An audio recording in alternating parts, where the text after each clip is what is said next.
ဝိပဿနာကျင့်စဉ်ရှင်းရသို့အဲ့တော့ယောဂီတို့အကုန်လုံးမှတ်ထားပါမြတ်စွာဘုရားရဲ့တရားတော်တွေဟာနှစ်မျိုးမရှိဘူးဧကာယနောတလန်းနဲ့ဧကောဓမောတစ်ခုတည်း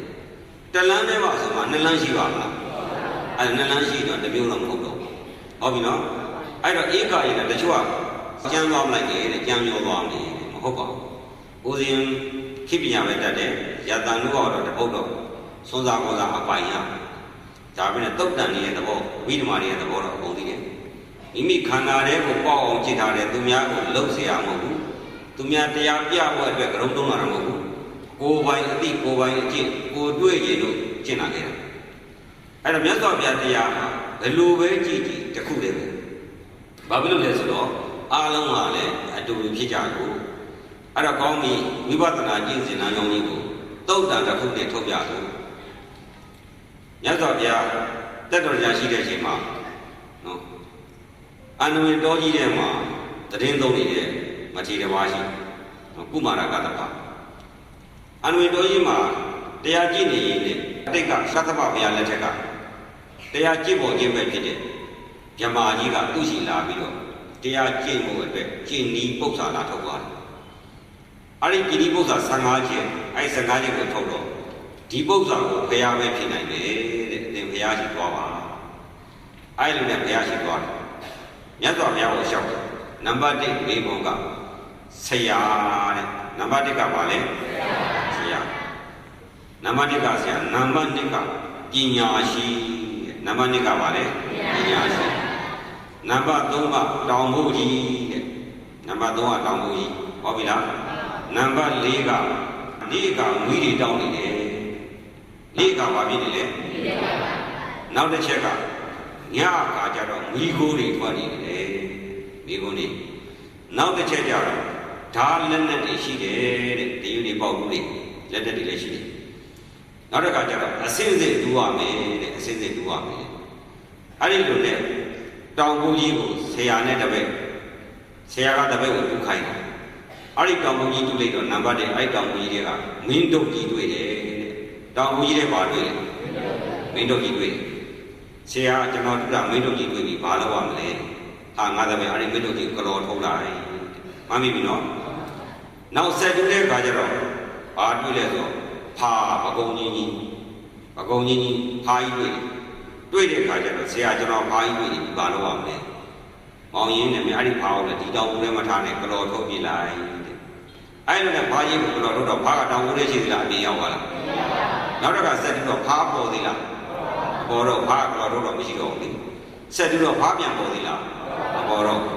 အဲ့လိုရှေ့ဆက်တူတဲ့အခါကျဘာတွေ့လဲဆိုလမ်းနဲ့သွဲတဲ့လမ်းနဲ့သွဲတွေ့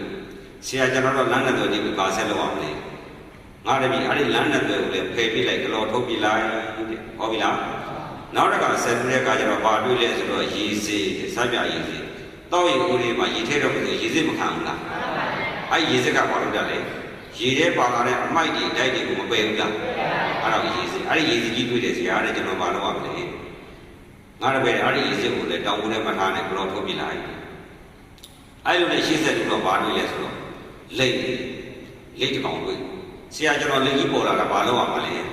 ငါတပည့်အဲ့ဒီလိတ်ကိုလည်းတောင်ဦးထဲမှာထားနေတယ်ဘလောထုတ်ပြလိုက်အဲ့လိုဘလောထုတ်ပြီးရှေ့ဆက်သွားတဲ့အခါကျတော့ဆရာကျွန်တော်ရှေ့ဆက်တူလိုက်တာကတော့စိတိတုံနဲ့ဓာတ်တွေ့တယ်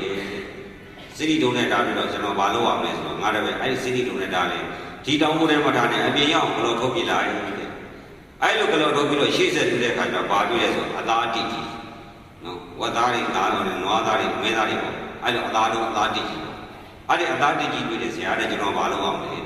ငါတပည့်အဲ့ဒီအသားတိလည်းတောင်းမိုးထဲမှာထားနေတယ်အပြင်ကိုကလော်ထုတ်ပြလာတယ်အဲ့လိုနဲ့ရှေ့ဆက်တူတဲ့အခါကျတော့ဘာတွေ့လဲဆိုတော့နဂါးကြီးတွေ့တယ်ဆရာနဂါးကြီးတွေ့ပြီးကျွန်တော်ဘာလုပ်အောင်လဲဆိုငါတပည့်အဲ့နဂါးကြီးကိုရှင်းခိုးလိုက်အဲ့ဒါပါလဲလို့မေးဝိပဿနာကျင့်တဲ့လမ်းကြောင်းကြီးကိုပေါ်ပြခြင်းဖြစ်ပါသည်နော်ဝိပဿနာကျင့်တဲ့လမ်းကြောင်းကြီးအဲ့ဒီဝိပဿနာကျင့်တဲ့လမ်းကြောင်းကိုဦးဇင်းဟောတဲ့အခါမှာအကျင့်ကမှရှိတဲ့ပုဂ္ဂိုလ်တွေကတော့နည်းနည်းနာမနည်းနည်းလေးခက်မယ်သို့တော်လည်းပဲဘုဒ္ဓရအောင်နာပါဓမ္မတောင်းနာအကျိုးရှိပါတယ်အဲ့ဒါကအပိုင်း၃ပိုင်းရှိပါတယ်နံပါတ်1အပိုင်းကတရားမကျင့်ပြီးရှေ့ဖို့၌ပြည့်စုံရမယ်အချက် နံပါတ်2အချက်ကတရားကျင့်တဲ့အချက်နံပါတ်3ကဝိပဿနာဆိုပြီးတော့နော်ပညာအချက်သီလသမာဓိပညာ3ချက်မရအောင်လားနံပါတ်1ကတရားမကျင့်ရင်ရှေ့ကုန်နိုင်တရားကျင့်တဲ့ပုဂ္ဂိုလ်ရဲ့လိုအပ်တဲ့အချက်တွေနံပါတ်2ကလက်တွေ့သီလသမာဓိကျင့်ဖို့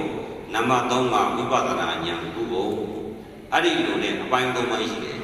အဲ့ဒီအပိုင်း3ပိုင်းကယောဂီတို့နဲ့ဥဒ္ဒနဲ့တွေ့လိမ့်မယ်ဆရာဆိုတာဘုရားအစရှိတယ်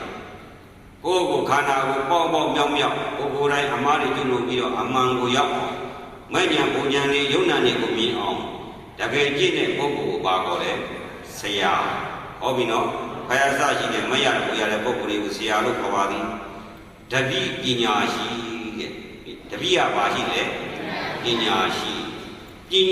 ဆိုတာကမှတ်ထားပါမိမိတို့ရဲ့ခန္ဓာမှာပြင်းငြိမ်တည်းစေတသိက်ကိုခေါ်ပါသည်ယောဂီတို့ရဲ့ခန္ဓာထဲမှာပြင်းငြိမ်တည်းစေတသိက်ဆိုတာမရှိဘူးလားအဲ့ဒါတော့မသိတဲ့ပုဂ္ဂိုလ်ကမှတ်ထားတယ်ပညာနံပါတ်3ကျတော့တောင်ဖို့ကြီးတဲ့တောင်ဖို့ဆိုတာယောဂီတို့အခုတရားနာနေတဲ့ခန္ဓာကြီးကိုပြောတာအဲ့ဒီခန္ဓာကိုကြီးကတောင်ဖို့ကြီးတဲ့နောက်တစ်ချက်ကနေ့ရကမိတွေတောက်နေတယ်ဆိုတာနေ့ခင်းကျတော့တာယသမီးစည်းဝါးရေးနိုင်ငံရေးဟိုရေးဒီရေးနဲ့ပါဇက်ကောနာရောတောကမိတွေတောက်နေလားအဲ့ဒါနေ့ခင်းကိုမိတောက်နေတာလို့ခေါ်တာနေ့တိုင်းအိမ်ကနေအပြင်ထွက်ပြီဆိုတော့တော့သွားဖို့လာဖို့ပြောဖို့ဆိုဖို့ဆိုတဲ့တောကမိတောက်နေဘူးလားနေ့ခင်းမှာမိတွေတောက်နေတာယောဂီတို့ကမတောက်ဘူးလားတောက်နေတယ်ညအခါကျတော့မိကိုးတွေထွက်နေတယ်ဆိုတာညကျတော့တွေးပြီဘို့လိုနဲ့တွေးရမလားဘို့လိုလုပ်ရမလားဒီပစ္စည်းတွေဒီလိုလုပ်ရမလားဘယ်ကိစ္စဘယ်လိုဆောင်ရွက်ရမှာသားကိစ္စသမီးကိစ္စပြဿနာတွေစီးပွားရေးကိစ္စပြဿနာတွေတွေးပြီးတော့အဖို့ပြန်နေပြီလားအဲ့ဒါမိကိုးတွေထွက်နေတာဘယ်လိုတွေလဲအခုတရားကျင့်တဲ့ယောဂီတွေအခုတရားနာတဲ့ပုဂ္ဂိုလ်တွေမဟုတ်ဘူးလားခင်ဗျားတို့တရားနာတဲ့ခန္ဓာကိုယ်ရပါကြီးလေတောင်ဘိုးကြီးဟုတ်ပြီလားအဲ့ဒီမှာမိမိတို့ရဲ့ခန္ဓာမှာမူရင်းကလေးကပိုင်းခြားသိတတ်တဲ့စေတသိက်ဆိုတဲ့ပညာမပါဘူးလား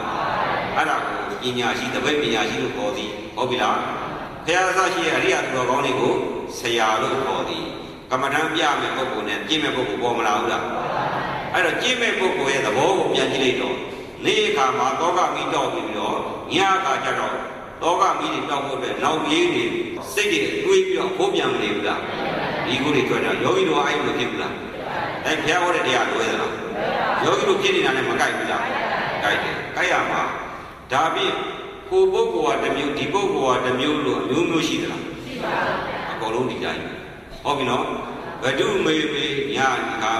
အခိုးတွေပြပြီးနေကြတော့သောကမိတောက်တာပဲအဲ့ဒီကနေပြီးတော့ဒါလည်းနေဆိုတာကယောဂီတို့အခုတရားနာတဲ့ပုဂ္ဂိုလ်တွေထဲမှာသီလသမာဓိတတိဝရိယသမာဓိတရားဝရိယစသည်အပြင်မဂ္ဂင်၈ပါးစေတသိက်တွေမဲ့စေတသိက်တွေမရှိဘူးလား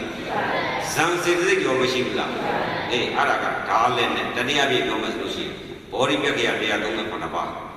မဂ္ဂင်၈ပါးမဲ့စေတသိက်တွေကမိမိကိလေသာကိုသတ်မဲ့ဒါလည်းနဲ့ဒီပဲ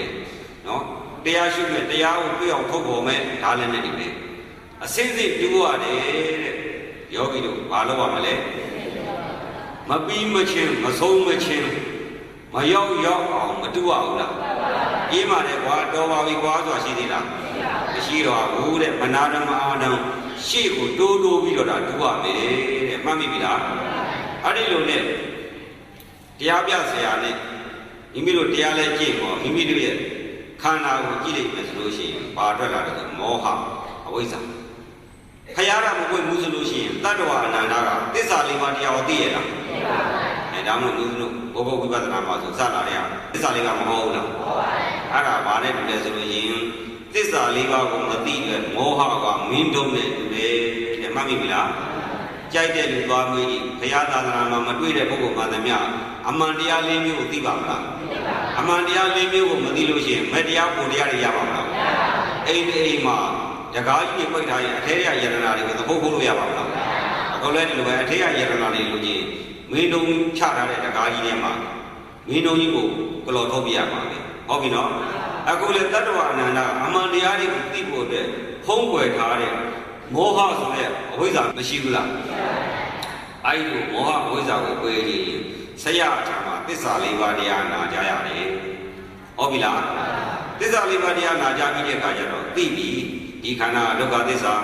နော်ကိုလိမ့်နာလေးအသေးလေးဖောက်ပြန်လေးဒီမူကြောင့်မိုးကမကြောင့်စားတော့လည်းတစ်မျိုးမစားတော့လည်းတစ်မျိုးတဲ့တော့လည်းတစ်မျိုးမတဲ့တော့လည်းတစ်မျိုးဟုတ်ပြီလားအမျိုးမျိုးဖောက်ပြန်ရစ်ဆက်နေတာသူများမေးဖို့လိုသေးလားဟောသဘောသိလာပြီဟာဒီခန္ဓာမှာအာယုန်နဲ့တွေ့တာလို့ရှိရင်ကောင်းတဲ့အာယုန်ကိုမလိုချင်ဘူးလားလိုချင်တယ်ဆိုတာပါလေ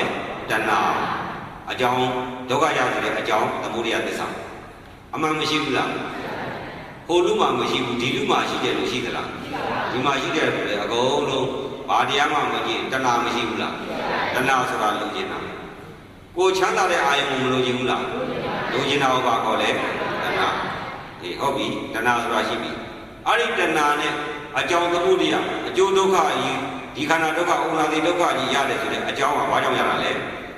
သမုဒယတဏှာကြောင့်ရတာဘာကြောင့်ရတာလဲတဏှာကြောင့်ရတာဥပမာဟာရကမိခဲကြီးဆိုတော့ဒီမှာမိခဲကြီးအဲ့ဒီမိခဲကြီးကိုသွားကင်မယ်ရွှေခဲကြီးထင်ပြီးသွားကင်တော့ဘာကျိုးရလဲလောင်ကျွမ်းပြီးဆင်းရဲတဲ့ကျိုးမရဘူးလားချမ်းသာခြင်းဘာလို့ရမလဲကင်ထားတဲ့မိခဲကိုဘာလို့ရဆွန့်တော့ကိုလိုချင်တာကယရနာတုံကြီးဗရမ ्या တုံကြီးဆိုပြီးတော့သွားပြီးကင်နေတာကိုထင်သလိုဟုတ်ရဲ့လားလောင်ကျွမ်းပြီးရစ်ဆက်တဲ့အစိတ်တုံးကြီးဖြစ်မလာဘူးလားအဲ့တော့ဘာလို့လဲဒုက္ခရတော့ဘာလို့လဲဒုက္ခကိုပြန်ဆုံးတယ်ဒါသစ္စာလေးပါအဲ့တော့တဏှာကြောင့်တဏှာဆိုတဲ့လူကြီးနဲ့ဒီခန္ဓာကိုယ်ကြီးကိုလောကလူသားတွေမချစ်နေဘူးလားအဲ့ဒါကောင်းမယ်ထင်ပြီးချစ်နေရတယ်နောက်ဆုံးသေတော့ဒီမသာကြီးရပဲမချိမဆန့်ဟောပြီးလူလိုက်ပြီးတရားအောင်မတတ်ဘူးလားတတ်တယ်အဲ့ကျတော့လွတ်တတ်ရဲ့လားမလွတ်တတ်ဒုက္ခကိုငါကိုယ်လိုသွားဖိုက်တာတော့ဒုက္ခရမနေဘူးလားဒုက္ခရလွတ်ချေပါတော့ဒုက္ခရအောင်ဒုက္ခကိုသိကျုံယူထားတဲ့တဏှာကိုဘာလို့ပြရမလဲစွန့်ပြရဟောဖြေပေါ်မလာဘူးလားတဏှာကိုပိုင်းခြားမြင်တာကမက္ခသစ္စာအဲ့ဒီတဏှာခိုင်းတဲ့အတိုင်းတဏှာအလုပ်တိုင်းမလိုက်ရောတော့ပဲတဲ့တခါပူပြီးပြီဆိုတော့နောက်တစ်ခါသွားခိုင်းနေလားသိမသွားဘူးလားနောက်တစ်ခါသွားခိုင်းရင်တဲ့စိတ်ကြီးပေါ်လာရင်ဘာလို့ရမလဲအဲ့ဒီခိုင်းတဲ့စိတ်ကိုဘာလို့ပြရစွန့်ပြရစွန့်သွားလို့ရှိရင်ဒုက္ခရအောင်လားဟောနိဗ္ဗာန်ဆိုတာဒါပဲနိရောဓသစ္စာဆိုတဲ့နိဗ္ဗာန်ဆိုတာဒုက္ခချုပ်ရတဏှာချုပ်ရဆိုတာနိဗ္ဗာန်ဆိုတာရှိတယ်တဲ့အဲ့ဒီနိဗ္ဗာန်ကိုလူကြီးဘာလို့ရမလဲတဏှာကိုစွန့်လိုက်ဘာလို့ရမမိပြီနော်ဒါနာမလဲတရားကျင့်လို့မရဘူးကိုလူကျင်တာကတရားပြေကျင်တာကတဏှာလုံးနေတာကတခြားဖြစ်နေဘာလို့လို့ဘာဖြစ်မှလည်းမသိနော်အဲ့ဒါတွေကဖြေပေါ်လာနိုင်မယ်အဲ့တော့မှတဏှာကိုစွန့်လို့သစ္စာလေးပါသိတာတကယ်စွန့်လို့ရပြီလားဒီအိုက်တိုင်းပြီးတော့ခွက်တဲ့ရည်သွန်းလို့တုံပြလို့ရရလားမရဘူးတဲ့အဲ့တော့မှဆရာနဲ့တရားကျင့်ရပြီဟောမနေ့ကတော့ဦးစင်းဟောတဲ့သာမင်ဝိညာဉ်အသာကျော်ဆိုတဲ့32ခုရတာရိတ်တာမှာရှုရမှာလားအိမ်မှာရှုလို့ရအိမ်မှာရှုလို့ရအခုခုနကတော့ဒုက္ခဝေဒနာမှာဟာဒီကြိုက်ခဲထုံကျင်လာတော့ယုံကြည်ရက်ဆက်တာလည်းမဆင်းရဲဘူးလားအဲ့ဒီဆင်းရဲတော့တတ္တရာကိုမလို့ကြည့်ဘူးလားအဲ့ဒီတဏှာကိုလွတ်ပြစ်တာရပါမလားအဲ့ဒါကိုသိရင်လို့ရိတ်တာကိုသွားရတာဟုတ်ပြီလားတရားရိတ်တာသွားတယ်ဆိုတဲ့အဓိပ္ပာယ်လည်းရှိသေးတယ်ရိတ်တာဘာကြောင့်သွားရလဲဆိုတာရန်တန်သွားလို့မရဘူးရိတ်တာသွားတဲ့အဓိပ္ပာယ်ရိတ်တာသွားတဲ့အကြောင်းကိုသိတယ်ခုနကသစ္စာလေးပါးကိုဟောပြောမယ်ပြောပြီးတော့ဆရာနဲ့တပည့်လက်တွေ့ကျင့်သစ္စာလေးပါးတရားလည်းသိရောတသံတရားလုံးကမှောင်ချကြတဲ့မောဟရှိသေးလားအဲ့ဒါမင်းတို့ကြီးကိုဘလော်ထုတ်လိုက်တာသဘောပေါက်ပြီလားကဲအဲ့လိုဆိုရင်မင်းတို့ကြီးဘလော်ထုတ်ပြီးပြီဆိုတော့ဆရာနဲ့ရိတ်တာထဲမှာလက်တွေ့မကြည့်ဘူးလားကျင်းတော့မင်းတို့ကြီးကတော်ပြီးတော့ဘာထွက်လာလဲဟာဘာထွက်လာလဲဟာဆိုတာတဲ့အာကြီးသောဒေါသကိုခေါ်တာတဲ့ဘာလဲပကုံးကြီးသွားတွေ့တော့ပိန်သွားလားဖောင်းလာလားထပ်တွေ့တော့လျှော့သွားလားထပ်ဖောင်းလာလားဒေါသဖြစ်တဲ့ပုဂ္ဂိုလ်ထပ်ပြောတော့ထပ်ပြီးဒေါသမဖြစ်ဘူးလားအဲ့ဒါပကုံးကြီးပေါ့ဟုတ်ပြီလားယောဂီတို့ရဲ့စိတ်ထဲမှာလောကဓာတ်နဲ့တွေ့လိုက်ဘဂုံကြီးနဲ့တွေ့တဲ့ဒေါသကြီးပေါ်မလာဘူးလားဘာထွက်လာတာလဲဟာထွက်လာတာဒေါသကြီးဘူးတော့ဟာမထွက်လာဘူးလားထွက်လာတယ်ဟာကိုဒေါသလို့ခေါ်သည်အဲ့ဒါကိုဘာလို့ပြရမှာလဲကလောထိုးပြလိုက်ဆိုတော့ဒီတောင်ပေါ်ကြီးထဲမှာဟာဒီတော့ဒေါသရှိနေဖို့လိုသေးလားမလိုတော့ဘူးနော်ဓမ္မထမ်းတော့အဲ့ဒီကနေပြီးတော့ဦးဇင်းတို့ပြဿနာရှင်းတော့မှာအဲ့တော့ရှေ့ဆက်ပြီးတဲ့အခါကျတော့လမ်းနဲ့တွေ့တဲ့နော်အဲ့ဒါတွေကတော်တော်ရှင်းရပါတယ်လမ်းနဲ့တွေ့ဆိုတာ မြတ်စွာဘုရားရဲ့တရားကျင့်တဲ့ကျင့်စဉ်မှာလမ်းနှစ်သွယ်ပဲရှိပါတယ်နှစ်သွယ်ဆိုတာလည်းတစ်မျိုးလေးပါပဲအဲ့ဒီတစ်မျိုးလေးကကျင့်ရင်လည်းရှိပါမယ်သမထယာနိကဝိပဿနာယာနိကဆိုတာတလမ်းမရှိဘူးလားဒီလမ်းနှစ်သွယ်ရှိအဲ့ဒီလမ်းနှစ်သွယ်တွေ့လို့ရှိရင်ဘာလို့ရမလဲတဲ့ကလောထုတ်ပြလိုက်တယ်ဟိုလမ်းလို့ဒီလမ်းလို့မလုပ်နေနဲ့ဆိုတော့သမထယာနိကကျင့်မယ်ဆိုလည်းသမထယာနိကပေါ့အောင်ရှုဝိပဿနာယာနိကကျင့်မယ်ဆိုလည်းဝိပဿနာယာနိကပေါ့အောင်ရှုရမယ်ဟိုလမ်းလို့ဒီလမ်းလို့မလုပ်နဲ့ဟုတ်ပြီလားအဲ့တော့ကိုရှောင်းမဲ့လမ်းဒီသမထယာနိကလားဟုတ်ပြီလားဝိပဿနာယာနိကလားလို့မသိဘဲနဲ့ရမ်းကျင့်နေလို့ရပါမလားရမ်းကျင့်တော့ရမ်းပြောဖို့ဟုတ်ပြီလားအဲ့တော့မကြည့်ခင်တည်းကသမထယာနိကဆိုတာဘယ်လိုဝိပဿနာယာနိကဆိုတာဘယ်လိုဆိုတာသိပါငါကြည့်နေတာဒီဝိပဿနာယာနိကမိမိကြည့်နေတာဒီသမထယာနိကသမထယာနိကအကျင့်စီဒီလိုကြည့်ရမယ်ဝိပဿနာယာနိကကျင့်စီဒီလိုကြည့်ရမယ်လို့အဲ့လိုမသိဘဲနဲ့တရားကျင့်လို့ရပါမလားယတနာတိုက်ကြီးရှိတယ်မြေပုံမရှိဘဲနဲ့ရှာလို့ရပါမလားမြေပုံအတုနဲ့ရှာတော့ရပါမလားလက်ဒီလိုပဲဒီရှိမှကတ္တရာလည်းရှိတယ်ရှင်မောတော်ဘုရားဘုရားနဲ့ဘုရားနဲ့ပြောပြရသွားမယ်တခါကြီးတရားနဲ့ပြည့်တော်သွားကာလန်တွေ့နေမယ်ကတ္တရာလန်တွေ့နေမှာအဲ့တိုင်းနဲ့ရှောက်ရောက်နေမယ်ဆိုပြီးတော့နှစ်ယောက်ထွက်သွားတယ်ဘုရားဘုရားအပြင်လည်းရောက်တော့တရားကကတ္တရာလန်တော့တွေ့ပြီးတရားကဟိုဘက်ကိုရှောက်တရားကဒီဘက်ကိုထင်ပြီးရှောက်ဘုရားမမြင်အောင်ဆိုတော့မှားပြီးတော့မရောက်ဘူးတော့တရားကဟိုဘက်ထင်ပြီးရှောက်တယ်တရားကဒီဘက်ထင်ပြီးရှောက်တာမရောက်သေးတဲ့အချိန်မှာကာလန်ပေါ်ရှောက်နေတာတော့မတူဘူးလားအေးဒါပြင်အတူတူပဲဆိုတာမှန်ပါမလားလားရမာနေတယ်ရှောက်တဲ့ကတ္တရာလမ်းကတော့အတူတူပဲဟုတ်ပြီနော်အေးတရားကတော့ကျင့်တာဘောမတို့ဒီထိုင်ကျင့်တယ်ကျင့်တိုင်းရပါမလားကိုရှောက်တဲ့လမ်းပဲရှောက်တဲ့လမ်းမှလည်းမသိဘာလို့ရေလို့တော့မှမသိတော့ဥတည်မြရှောက်နေတာကအတူတူပါပဲကွာဆိုတော့ဟုတ်ရဲ့လားမဟုတ်ဘူးဟုတ်ပြီနော်အဲ့တော့လမ်းနဲ့တွေ့ဆိုတာကသမဏယာနိကဝိပဿနာယာနိကအဲ့တလန်းလုံးရေးချိန်ပြီးတဲ့အခါရည်စည်းတဲ့အဲ့ဒါနိဝရဏတရား၅ပါးမဲ့တရားကိုတရားကိုပိတ်ဆို့တတ်တဲ့၅မျိုးသောအမိုက်တွေမရှိဘူးလားအဲ့ဒါကိုဖယ်ပြစ်တာ၅မျိုးသောနိဝရဏတရားကိုဖယ်ရတာအဲ့လိုဖယ်ပြစ်လို့စင်ကြယ်သွားပြီဆိုတော့မစင်ကြယ်သွားဘူးလားစိတ်ကအဲ့တော့မှရှိမှပါတွေ့လေလက်ဒီဟူသောခန္ဓာ၅ပါးဝေဒနာတရားသင်္ခါရဝိညာဉ်ဆိုပြီးတော့ယုတ်ပေါင်းတော့၅မျိုးမရဘူးလားအဲ့ဒီကြမှာဝိပဿနာဆိုတာရှိပါတယ်ဟုတ်ပြီလားနံပါတ်1သစ္စာလေးပါးတရားနာဖို့အတွက်မင်းတို့ကိုကလော်ထောရဟုတ်ပြီနော်နံပါတ်2ဟာရိသောဒေါသကိုကလော်ထောရနံပါတ်3လမ်းနဲ့တွေ့တွေ့တွေ့ရေးရနံပါတ်4ရည်စင်းတဲ့တူတဲ့နိဗ္ဗာန်တရား၅ပါးတွေပယ်ပြရအဲ့ဒါပယ်ပြီးတော့ဘာရောက်ပါပြီလဲခန္ဓာ၅ပါးဆိုတဲ့ဝိပဿနာရှိတဲ့တရားတွေပေါ်မလာဘူးလားအခုကရည်စင်းလဲစစ်လားမစစ်လားလည်းမသိဘူးလမ်းနဲ့တွေ့ရဘယ်လမ်းမှလည်းမသိဘူးဖားကလည်းဘယ်နေရာမှလည်းမသိဘလို့ပေါ်ထုတ်တာမှလည်းမသိပဲနဲ့ရမ်းကြသွားတာပဲပြန်လာတာပဲဟုတ်ပြီလားဒိဋ္ဌာကြတော့ရင်းပြီးတော့ပြန်လာတာပဲငါဒီဖားကတော်နေတာလားလည်းမသိဘူးလမ်းနဲ့တွေ့ဆိုတာလည်းမသိဘူးရည်စစ်စစ်နေတာလည်းမသိပဲနဲ့ငုတ်တော့ကြည့်ထိုင်ပြီးမှတ်တိုင်းတရားမဟုတ်ဘူးဟုတ်ပြီလားအဲ့ဒါကိုဒကာဓမ္မတွေမှတ်ကောင်းပြီမြတ်စွာဘုရားဟောတဲ့တရားမှာသစ္စာလေးပါးတရားကိုမသိဘဲနဲ့တရားကျင့်လို့ရပါမလားရဟန်းသံပြီးတရားကျင့်လို့ရလားဒီမှာရှိတဲ့ယောဂီတွေဆရာကိုယ်တိုင်မဟုတ်ဘူးတော့ပေါက်ပြီးတဲ့ဆရာနဲ့တွေ့ပြီးတော့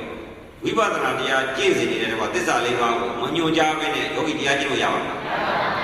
ဆရာကိုကြော်တက်လို့ရလားအတူတူပဲနှမျိုးရှိသေးလားအေးသစ္စာလေးပါးတရားနာမယ်မဂ္ဂင်၈ပါးအကျင့်တရားမှာလက်နဲ့နေတူတဲ့ဘောဓိဘက်ခရတရားသုံးခါပါပြီးတော့တောင်ပိုးနဲ့တူတဲ့ဒီခန္ဓာကိုယ်ကြီးကိုတူးသွားဟုတ်ပြီလားတူးတော့ဘာသာတွေ့လဲမင်းတို့ကလောပြီးပြီလေသစ္စာလေးပါးတွေ့တော့မင်းတို့ကလောပြီးတော့ရှေ့ဆက်ပါတွေ့ဟာဆိုတာဘာကိုပြောတာလဲဒေါသကိုပြောတာငါမိပြီနော်ဦးဇင်းဟောချင်တာဒါလေးပါပဲခုနကတော့လက်ကြီးခန္ဓာ၅ပါးတွေကပေးထားတရားကဖားမကလောဝသည်မာကလိစ္ဆာဒုက္ခအနာတ္တအရှုနေပြီတရားလည်းရှုရင်းနဲ့ကြာကြာနေတော့ဗာဖြစ်လဲအောက်ကကြိုက်တာခဲတာထုံနာကျင်တာတွေပေါ်မလာဘူးလားအခုယောဂီတို့တရားနာတာငြင်းငြင်းနာနိုင်ရင်လားမောလို့ပြောပြတယ်လို့ဟုတ်ပဲလားငြင်းငြင်းကဦးစင်းဟောနေတာလှုပ်တာပါလားခင်ဗျားတို့ကြည့်လှုပ်တာပါလားပါဘူးဘာလို့မလှုပ်တာအသားနဲ့ပဲညောင်းတာပေါ့အောက်မှာဘူးရှိတဲ့တောင်းနေတာပဲမသိဘူးလားဒေါသရှိသလားဘာကတော့ပါဟုတ်ပြီလား ဒါပေမဲ့တရားလည်းထိုင်ပြီတဲ့အဲ့တော့တရားမထိုင်ခင်မှာလမ်းနဲ့တွေ့ယူရတော့မယ်လမ်းနဲ့တွေ့ရေးရမယ်ဆိုတော့ကမ္မထံဆိုတာကာမဆိုတာအလုပ်ထံဆိုတာတရားမိမိခန္ဓာတွေကတရားရှိဖို့သို့မဟုတ်ဒီစိတ်ကမတန်ရှင်းတော့တန်ရှင်းအောင်လုပ်ဖို့အတွက်ပြေလွှာပြန့်ဝင်နေတဲ့စိတ်ကိုတည်ငြိမ်မှတန်ရှင်းလို့ရမှာမဟုတ်လားအဲ့တော့ဒီစိတ်ကလေးတည်ဖို့အတွက်တဏှာထားဖို့မလိုဘူးလားအဲ့ဒါကိုကမ္မထံလို့ခေါ်သည်ကာမဆိုတာအလုပ်ထံဆိုတာတရားဈေးအောင်မဆိုဈေးဆိုင်လေးရကိုယ့်ရဲ့စီးပွားရှာတဲ့နေရာလေလုပ်ပဲဆိုလေဘွက်လေးသင်္นานကြောင်းဆိုသင်္นานကြောင်းတဏှာမိရတော့မရှိဘူးလားအဲ့ဒါကိုကမ္မထံလို့ခေါ်တယ်ကမ္မထံလည်းအားထုတ်တယ်ကမ္မထံလည်းဘာမှမသိဟုတ်ပြီလားဘာမှမသိတော့ဘာမှမသိဖြစ်မှာပေါ့အဲ့တော့ကမ္မထံဆိုတော့ဈေးရောက်တဲ့ပုဂ္ဂိုလ်ကလေလုပ်တဲ့ပုဂ္ဂိုလ်ဟဲ့နေပူကြီးကြောခွဲခံပြီးဒုက္ခခံပြီးရှားလာလို့ပြောဖို့လိုသေးလားကိုလို့ဒါပေမဲ့ထေထုံးတဲ့လူကလည်းအချိန်တန်ပါရမလဲပတ်စံမရဈေးရောက်တဲ့လူကလည်းဈေးရောက်တဲ့ထေထုံးတာနဲ့နေရာချင်းအလုပ်ချင်းမတူဘဲနဲ့အဖြေကပါသွားတယ်လေပတ်စံရတော့မတူဘူးလားအခုကပတ်စံရမှလည်းမညံပူညံမပြောသူတရားအကျမ်းနဲ့ငါတရားအကျမ်းနဲ့တို့ဆရာတို့လည်းသူတို့ဆရာအပြာကြီးနေတယ်ဘာလဲတော့ဖြေတော့မသိဟုတ်ပြီလားဘာမသိတာလဲဆိုတာကိုပေါ်ပြီးအခုတရားထိုင်တဲ့ပုဂ္ဂိုလ်တွေသိပါပြီအိမ်မာနေတော့လေကြာကြာထိုင်နိုင်ရဲ့လားဟိုဘက်လက်လေဒီဘက်လက်လေဒူးဆန်းလေဟိုဘက်ပစိတ်တော့လေဒူလင်းချိတ်လေခြေထောက်ဆန်းလေညင်ညင်နေနိုင်ရဲ့လားမနေနိုင်ဘူးမနေနိုင်တော့ဘာဖြစ်လားအောက်ကကြိုက်တာခဲတာတွေပေါ်လာတော့စိတ်ကလေးချမ်းချမ်းသာသာရှိရဲ့လားဆင်းရဲလားဆင်းရဲပြီဆိုတော့ဘာထွက်လာဩဒေါသကြီးထွက်မလာဘူးလားဒေါသကြီးထွက်လာကိုယ်စိတ်ကလေးကပြန့်လွင့်နေတဲ့စိတ်ကလေးကိုကမ္မထံဆိုတဲ့တရားတဏှာထားနေတာ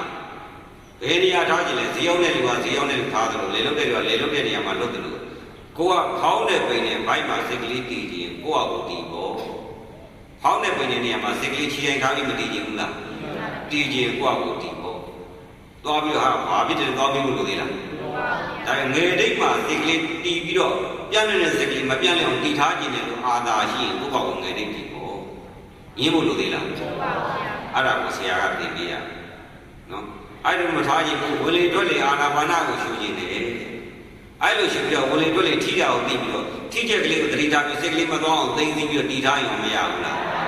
အဲ့ဒါကကိုယ်လုံးမကိုယ်လုံးကကိုယ်လုံးဖောင်းနာပိနာကိုယ်လုံးကိုရှုတာတော့မပြောနဲ့ရှုတာသွားပြီးစိတ်ကလေးတည်တိုင်းဖောင်းနာပိနာအပြည့်မပြောနဲ့ကိုယ်လုံးကိုယ်လုံးကိုယ်စိတ်ကလေးကိုကြီးချုပ်ပြီးတည်ဖို့လိုတာအဲ့လိုဆိုကမ္မထံဆိုတာပြိုင်ဖို့ညီဖို့လိုသေးလားလိုပါဗျာမသိဘူးဒုတရားကအမှတ်တာမှအမှတ်မှတရားအရင်ကုန်တော့အဲ့ဒါဘာဖြစ်လဲဆိုတော့ဆရာကိုယ်တိုင်ကိုစည်းတဲ့အပြင်အထီးမှမသိလို့ပြောကုန်တာဟုတ်ပြီနော်ရောသူကြီးတွေတရားရေးတာသွားပြီးတော့အပြန်အားကုသိုလ်ထည့်ပေးတာဆရာထည့်ပေးတာဟုတ်ပြီလားကောင်းပြီအဲ့ဒီလိုနဲ့ရှေ့စိတ်လေးပေါ်လာတယ်သာစိတ်ပေါ်တယ်နောက်စိတ်ကရှုတယ်ဖြစ်ပြလို့ရှုတယ်မရဘူးလားအဲ့ဒါနာနာကြီးတည်တဲ့ကမ္မထံဟုတ်ပြီနော်ဟောင်းတဲ့ပညာသူကတော့ငရိတ်ဆိုတာရုပ်ကိုတည်တဲ့ကမ္မထံအဲ့ဒါမှမဟုတ်တင်းတာတောင်းတာဒုနာကျင်တာဆိုပြီးတော့ဓာတ်၄ပါးရွှေ့ရင်လည်းဓာတ်ကမ္မထံဟုတ်ပြီလားအယုစုကိုအောင်ပြီးမယ်ဆိုရင်လည်းအယုစုမှာစိတ်ကလေးအောင်ပြီးအယုစုလို့တည်အဲ့ဒါအယုစုကမ္မထံကိုအာသာရှိတာကိုယ်လို့သူများနဲ့သွားမရှုံးဟုတ်ပြီလားသူတရားကျမ်းနဲ့ငါတရားနည်းပဲဆိုတာပြိုင်ဖို့လိုသေးလားအခုကမ္မထံဆိုတော့စိတ်ကလေးကိုအာသာရှိရတည်ရင်တာမှားတာရှိလားဆရာကအဲ့လိုသင်ပေးလေတရားပြင်ဆရာပြင်ရှိသေးလားရှိတယ်ဆိုတာတော့ပြဿနာလည်းဖြစ်နေပြီနော်အဲ့တော့ကောင်းပြီအဲ့လိုနဲ့စိတ်ကလေးကအပြင်ထွက်လေရှင်းစိတ်ပေါ်လာလေနောက်စိတ်ကဖြစ်ပြလို့ရှုလေနောက်တစ်ခါသမီးစိတ်ပေါ်လာလေနောက်စိတ်ကပြန်ရှုလေဖြစ်ပြလို့ရှုလေစိတ်တစ်လုံးပေါ်တိုင်းသူ့ရဲ့ကမ္မထံသူ့ရဲ့အလုပ်ကရှင်းစိတ်ဖြစ်လာတာကိုနောက်စိတ်ကရှုအောင်မှသူ့အလုပ်ဟုတ်ပြီလားတတိထားတာဖောင်းတယ်ဆိုတော့မှတ်တယ်ပိန်တယ်လို့မှတ်တယ်ဖောင်းရုပ်ပေါ်တော့ဖောင်းတယ်လို့မှတ်တော့စိတ်ကလေးထွက်သေးလားပိန်ရုပ်ပေါ်တော့ပိန်ရုပ်မှတ်တော့စိတ်ကလေးထွက်သေးလား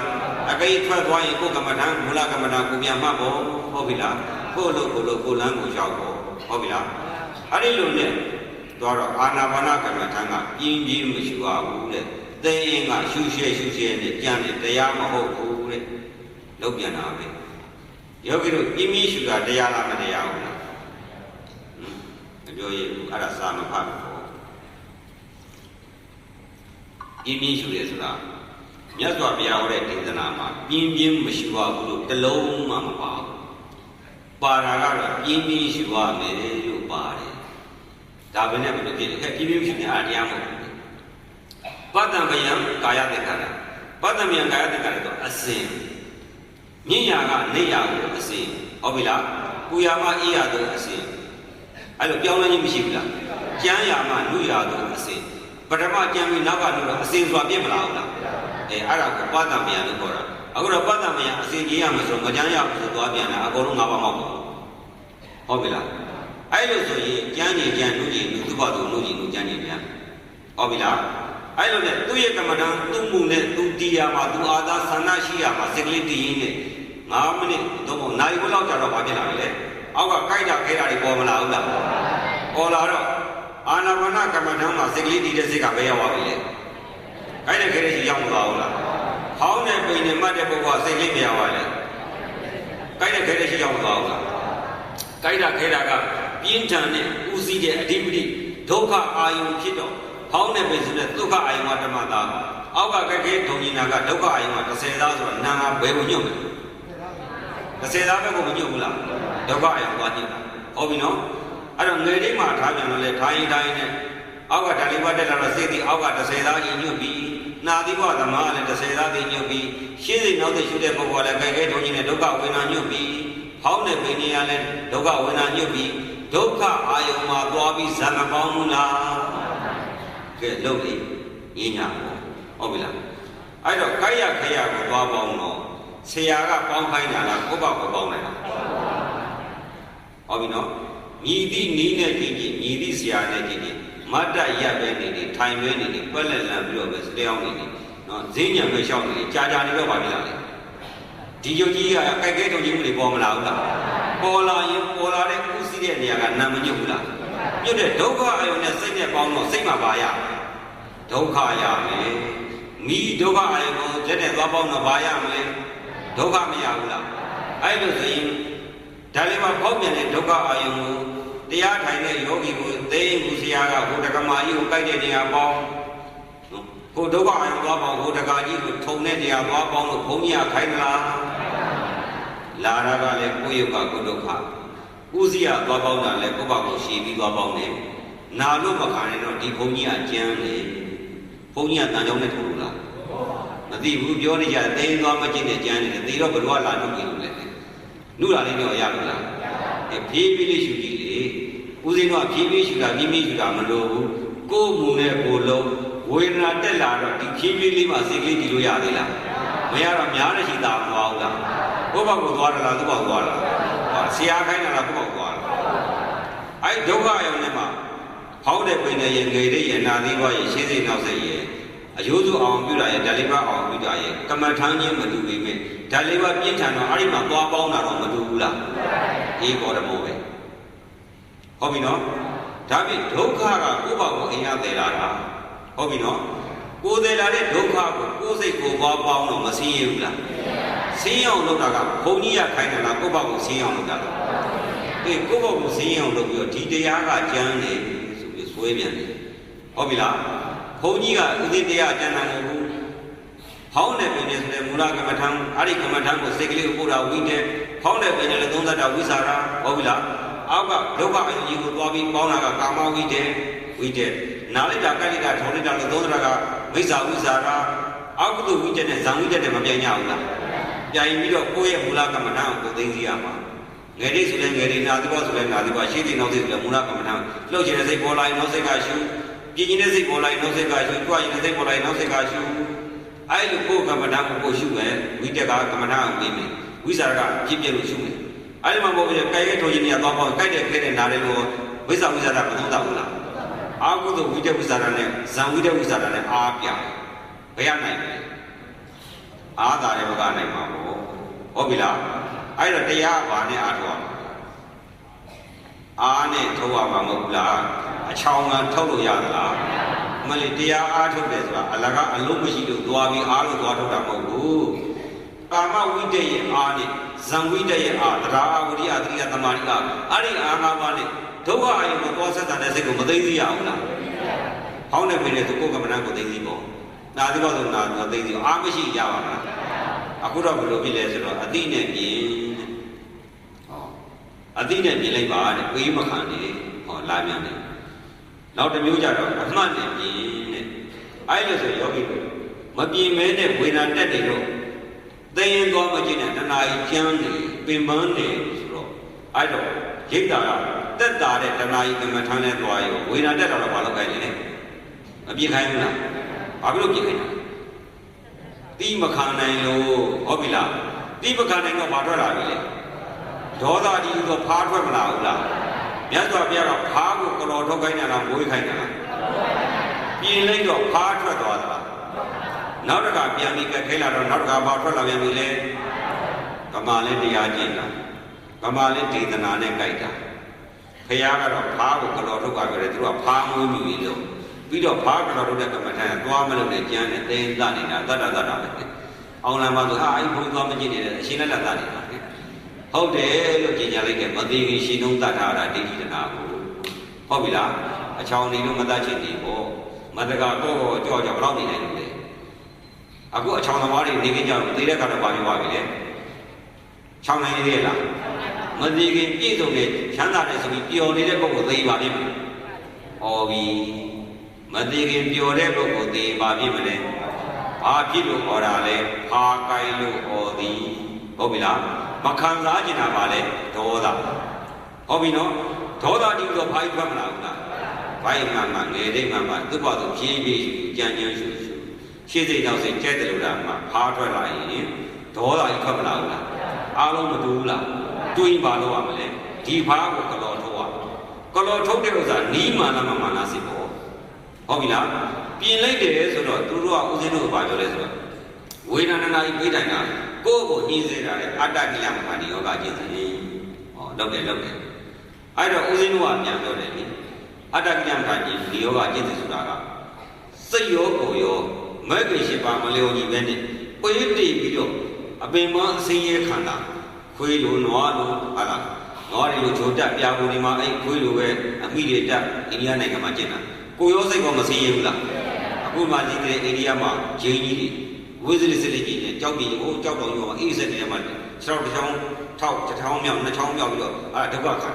ဒီစိတ်ဒီရုပ်ကိုဒုက္ခပင်မညှင်းစေခံလို့ရှိရင်အတိတ်ကပြုခဲ့တဲ့အာဟုတွေကုန်တယ်ဆိုပြီးဒုက္ခခါတာအဲ့ဒါမှအတ္တကိလမဟာဒီယောဂလို့ခေါ်တယ်ဟုတ်ပြီလားအဲ့ဒီမှာသစ္စကပရပိုက်တို့ကြတော့ဘာလဲဆိုလို့ရှိရင်ကာမဒုက္ခလိကနိယောဂအချင်းမျက်စိကိုตายရတဲ့အာရုံလေးပြေးလိုက်လို့ရှိရင်စိတ်ကမချမ်းသာဘူးလားစိတ်အားရှိတာနှာခေါင်းကိုလည်းကောင်းတဲ့အနံ့တွေပြေးစိတ်ချမ်းသာရှာကိုလည်းကောင်းတဲ့ရတာလေးစားကောင်းတဲ့အတွေ့အကြုံတွေကာမဂုဏ်တွေခံစားစိတ်မချမ်းသာဘူးလားအဲ့လိုစိတ်ကလေးချမ်းသာပြီးကာမဂုဏ်အာယုံဒီကာမယုံချမ်းသာအောင်လုပ်တာဘာကျင့်စီလဲကာမဒုက္ခလိကနိယောဂမျက်စိဒီကာမဝိထုအစင်းဒုက္ခအာယုံကိုလက်ခံတာဘာလက်ခံတာလဲမျက်စိကလက်ခံသည်ယူပါယုံကိုဘာနဲ့ตายရပြီးတတ်တဲ့တာလဲမျက်စိမပါရပါမလားအစင်းယူပါယုံမျက်စိဒီတော့ခွက်နဲ့ခိုင်းလာတာအနံ့ယူပါယုံဒုက္ခအာယုံကိုနှာခေါင်းအနံ့နဲ့လက်ခံတာအဲ့လိုဆိုမျက်စိနားတာလျာကိုဆိုတာဘာလဲကာမဂုဏ်အာယုံလက်ခံတဲ့ဌာနကြီးဖြစ်မလားဘူးလားအဲ့ဒါကာမဝိထုကိုခေါ်တယ်မှတ်ပြီနော်အဲ့ဒီကာမဝိထုကြီးကိုနော်ဝေဒနာတက်လာတော့ကြိုက်တာခဲတာမခံနိုင်တော့ဒီကာမဝိထုကြီးစီးရတော့ကာမဒုက္ခနဲ့ကာမဒုက္ခပြောင်းမလို့ဘူးလားပြင်လိုက်တယ်ဆိုတာဘာလို့တာလဲကာမယုတ်ကြီးကိုဒုက္ခပြောင်းမလို့ဘူးလားအဲ့ဒါကာမဒုက္ခလိကနိယောဂကြီးဟုတ်ပြီလားသူများကြမ်းနေကြတော့ကိုကာမဒုက္ခလိကနိယောဂတွေရောက်တာမသိဘူးဟုတ်ပြီလားဒါကြောင့်မလို့ခင်ဗျားတို့ဆရာက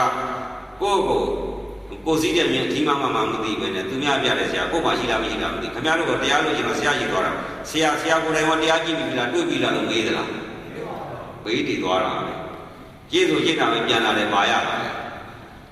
မသိဘူးပါတာပဲပါတာတော့ကိုယ်ဘာရတယ်မသိသွားပြန်ပြီးနောက်တစ်ခေါက်အထုံးပြပြီးတော့ခိုင်းလောက်တာပဲဘာရတယ်ဘာနဲ့တတ်မှမလဲကဲယောဂီတို့ဘာနဲ့တတ်မှမလဲဟောမဖြစ်နိုင်ဘူးမှတ်ထားတော့ဖားထွက်လာမထွက်လာနဲ့တတ်မှလို့မရဘူးလားကမ္မထမ်းကပြိုင်ဖို့လိုသေးလားဒါပေမဲ့ဘယ်ကမ္မထမ်းနဲ့ဘယ်လိုကျင့်ကြာနေလို့ရှိရင်ဘာကြီးထွက်လာလဲမြတ်စွာဘုရားဘာလို့ရမလဲနံပါတ်1ဖားကလောထုတ်ဟုတ်ပြီနော်ဖားမကလောထုတ်ပဲနဲ့ပြင်လိုက်မှနေတယ်ဆိုနောက်တစ်ခါပြင်လိုက်နောက်တစ်ခါဖားထွက်လာပြန်ပြီပြင်လိုက်လေခဏနောက်တစ်ခါဝိညာဉ်တက်တော့နောက်ကဒေါသဘာကြီးထွက်လာပြန်ပြီဖားထွက်နေလားရှိနေလားတစခန်းတော်လဲဖားမွေးယူခဲ့တာပဲမကလောထုတ်ခဲ့ဘူးဖားမွေးယူပြင်ခဲ့တယ်ဟုတ်ပြီလား အဲ့ဒီလိုမှမဟုတ်ဘဲနဲ့ပေးတိပြီးညှိချုပ်ခံလို့ရှိရင်စိတ်ရောရောမစင်းဘူးလားအဲ့ဒါဆိုအတ္တကိလမထာနိယောဂအကျင့်စဉ်ပေးတိခံတော့ဒေါသထွက်သလားလှုပ်ပြင်းတာကြတော့ဒေါသထွက်လားမထွက်ဘူးဒေါသတိဆိုပါမထွက်ဘူးแต่လှုပ်ပြင်းနေတဲ့ဆိုတာပါစိတ်လေချမ်းသာရဖို့လိုချင်တာပါစိတ်လေတဏှာချမ်းသာရဖို့လိုချင်တာပါလေပြင်းနေဆိုတာဆင်းရဲခြင်းလို့ပြင်တာလားချမ်းသာခြင်းလို့ပြင်တာကာမယုတ်ကြီးချမ်းသာခြင်းလို့လုပ်တဲ့စေတနာတွေပါလေလောဘတဏှာဝေဒနာကနေဘာကူရပြီလဲတဏှာကူမသွားဘူးလားသွားတော့ကတော့တဏှာဖြတ်ဖို့သွားတာဟောအေးလိုက်တယ်ဟုတ်ပြီလား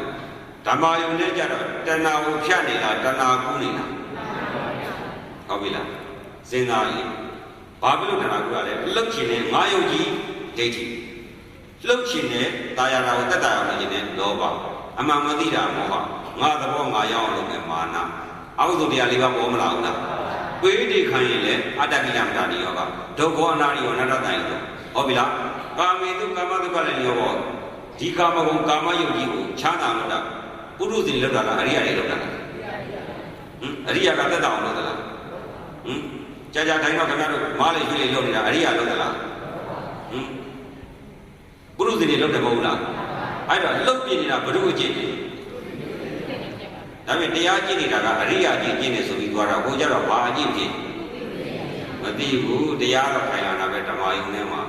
ဝိရာကတော့အကုန်အပြည့်စုံပဲဘာဖြစ်လဲဘာရိုက်စားပြန်ဟုတ်ပြီလားတရားတက်တာမတက်တာတော့မသိအသားတော့တက်ပါပဲ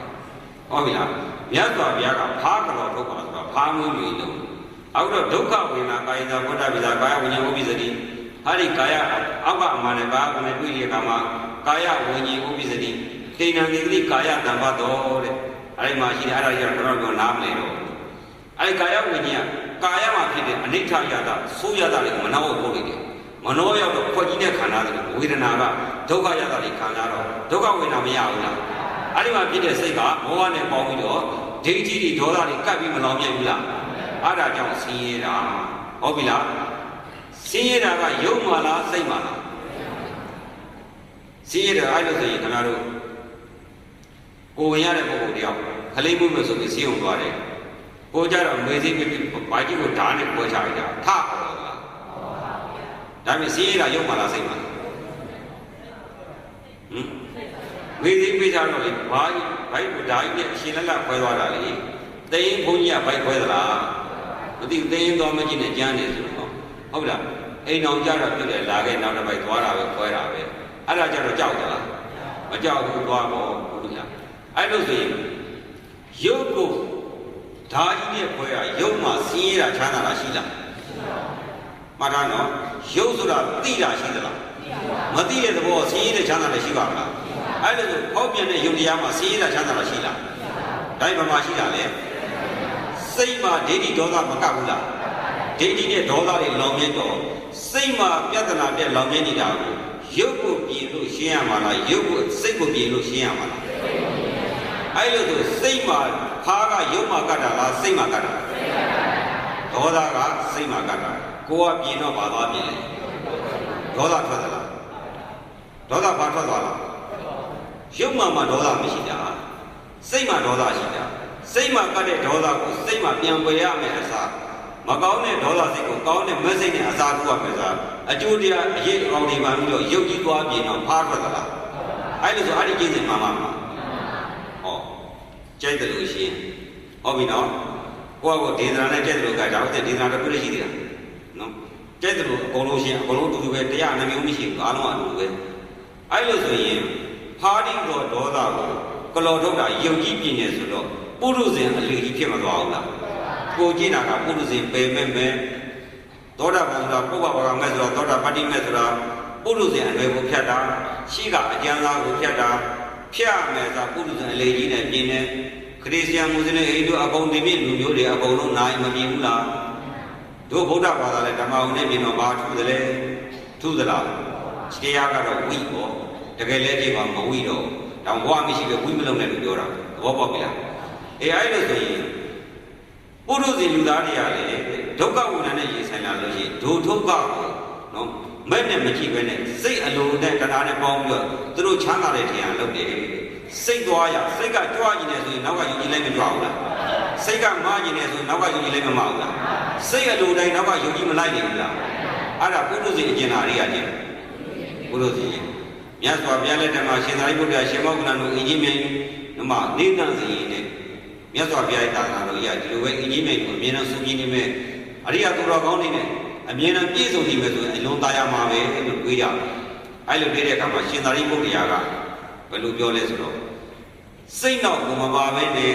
စိတ်ကိုကိုလိုရာနောက်ကိုပေါအောင်သိနိုင်တဲ့ဆွဲနိုင်တဲ့ပုံကိုယ်တွေရှိရင်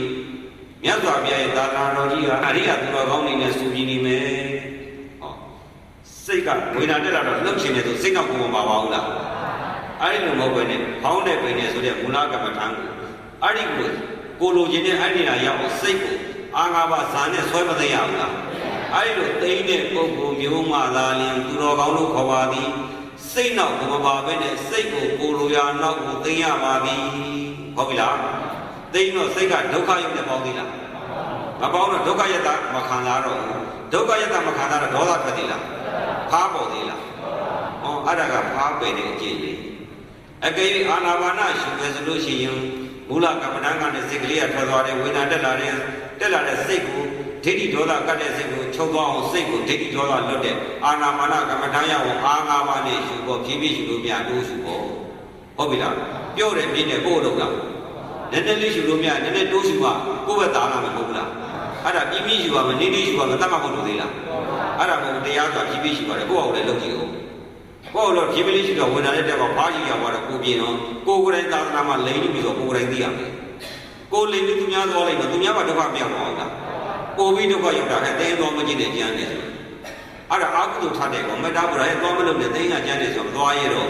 ဘယ်တော့လာရဲလားမလာရဲဟုတ်ပြီနော်အေးအဲ့ဒါဘာဖြစ်လို့လဲ6ထားတော့ကြောက်မနေဘူးလားအေးဘာဖြစ်လို့လဲအမှန်ကိုမသိတာဟုတ်ပြီနော်ဒေါသဆိုတဲ့စေတသိက်ဖားမှာရုပ်မာလားစိတ်မာလားစိတ်မာကတ်တဲ့ဒေါသကိုဇန်စေတသိက်တဲ့ကမ္မဋ္ဌာန်းအာယုကိလေသာကင်းတဲ့အာယုနာသီဘမှာကတ်လိုက်တော့ဒေါသကတ်လို့ရသေးလားဇန်ဆိုစေတသိက်ကတော့ဒေါသစေတသိက်ချုပ်မသွားဘူးလားအဲ့ဒါဘာလို့တာလဲဖားကတော်ထုတ်ရုပ်ကိုပြင်လိုက်တာလားစိတ်ကိုပြင်လိုက်တာဒါပြင်စိတ်ကိုနာသီဘဟောင်းတဲ့ပင်နဲ့စသဖြင့်ကမ္မဋ္ဌာန်းကိုရောက်အောင်ပြင်လိုက်တော့ရုပ်ကိုမပြင်မဲနဲ့စိတ်ကိုမပြင်လိုက်ဘူးလား